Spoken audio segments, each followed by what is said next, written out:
As a college student with a fondness for adventures, I often found myself drawn to the eerie and abandoned places that lay hidden on the outskirts of our town.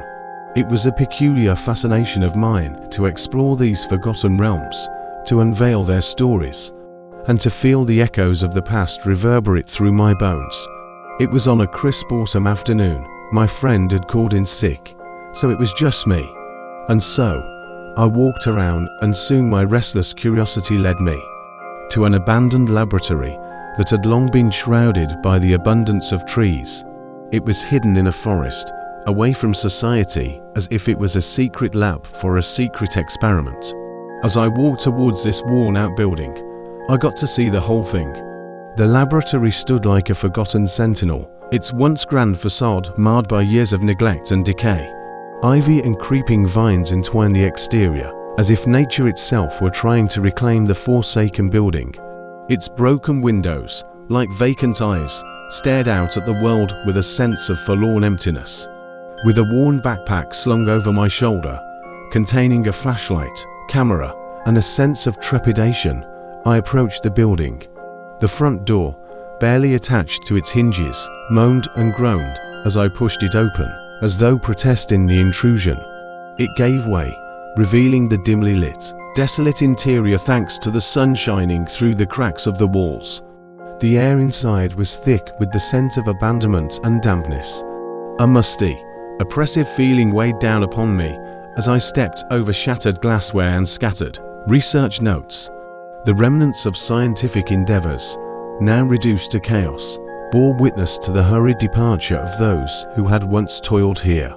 As I ventured deeper into the laboratory's heart, the oppressive silence became almost unbearable. Each footfall echoed through the corridors, whispering secrets that the building had long held captive. It was as if the very walls themselves were trying to communicate the dark tales of the past. Not to say I kept getting the feeling that someone was watching me. I soon found myself walking down a long hallway, each with rooms, but no doors. The rooms I explored seemed to exist in a state of perpetual twilight, caught between the realms of the living and the dead. With each step, I was haunted by a feeling of unease. The laboratory appeared to have been abandoned abruptly, as if the scientists who once worked here had fled in a hurry. My imagination painted macabre pictures of unspeakable experiments and horrors that might have unfolded within these walls. But it was a sight I stumbled upon in the heart of the laboratory that froze the blood in my veins. Illuminated by my flashlight's beam, I came upon a deep stone well that seemed out of place in a laboratory setting. It was as if it had been excavated from a far older time and forgotten in this forsaken place. Peering into the well, I discovered a grisly scene that would haunt my dreams for years to come. The smell was horrendous, burning my nose hairs and almost making me puke. It was filled with bones, an assortment of human remains that lay in gruesome disarray. I saw ribs, skulls, and even flesh decomposing the well of green liquids. Each bone was in various stages of decomposition and rot. The well had been transformed into a macabre repository of death. I recoiled in horror, stumbling back, and my foot knocked into what felt like leakers. When I looked down, I saw there were an assortment of chemicals lying on the floor, waiting to be used. The realization hit me like a sledgehammer. This was not a mere laboratory, but a crypt of suffering and death. My mind raced with horrifying thoughts of who could have committed such atrocities. Without wasting a moment, I began to document the horrifying scene with my camera, my hands trembling. I needed evidence, a record of the horrors hidden beneath the laboratory's facade. As I snapped pictures, my imagination ran wild with the possibilities. Had a serial killer used this place as a dumping ground for their victims? A sudden, bone-chilling sound shattered the eerie silence. It was a faint, almost imperceptible whisper, like a soft exhale of breath. Panic surged through my veins, and I fumbled with my flashlight, casting its beam wildly around the room. The shadows danced menacingly, and my heart pounded in my chest.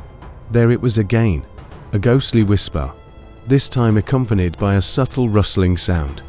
The darkness seemed to come alive, and my instincts screamed at me to flee. I didn't wait for another sound. I turned and sprinted through the labyrinthine corridors of the laboratory, my mind awash with fear and dread. Gasping for breath, I burst out of the laboratory into the crisp, cool air, my heart racing. It wasn't until I was far from that place that I dared to slow down and look back. The abandoned laboratory loomed in the distance, an ominous silhouette against the dying light of the day. In the following days, I couldn't shake the haunting experience from my mind. The chilling whispers, the well of bones, and the pervasive sense of malevolence plagued my thoughts. I couldn't rest until I had answers, until I knew the truth about that forsaken laboratory. Several days later, my questions were answered in the most horrifying way imaginable. The local news blared with the revelation that the abandoned laboratory had become the final resting place for numerous victims of a heinous serial killer. The remains I had discovered were just a fraction of the grim inventory concealed beneath those forsaken walls. The entire town was gripped by shock and disbelief, and the police launched a massive investigation. The serial killer, whose identity had long eluded them, was now in their crosshairs. The haunted laboratory had finally given up its secrets, and justice would soon be served. I couldn't help but to think that, if I had not run away that time, would I have been in the well? The chilling whispers still echoed in my mind, a haunting reminder of the darkness I had unwittingly stumbled upon. The abandoned laboratory became a symbol of terror for the town, a place shrouded in infamy. It stood as a stark reminder of the evil that could lurk in the most unexpected of places, waiting to be unearthed by the curious and the brave. As for me, I never ventured into another abandoned building, haunted by the knowledge that some secrets are better left undisturbed. The echoes of the forsaken laboratory would continue to reverberate through my nightmares, a chilling reminder of the day I had crossed the threshold into the realm of the unknown and uncovered the hidden horrors of the past.